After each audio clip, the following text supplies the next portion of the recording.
As we're going into the future, in particular with artificial intelligence doing a lot of tasks on nowadays in the legal industry, it turns out that it's very important to build a proper relationship with your client. This is what clients would want. They would want more hand-holding, they would want more sympathy, they would want more empathy, they would want you to be there for them, especially when it comes to litigation.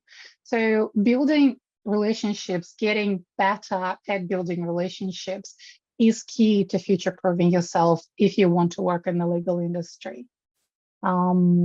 So that's basically the main reason why I thought that talking about relationships is a really great topic for CPD platform, because surprisingly, I'm just not hearing anyone talking about it.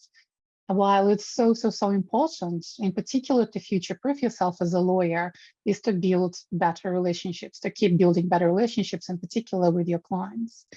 But it's also about building better relationships with your network as well, in order to get better work, better clients, better positions, get better opportunities.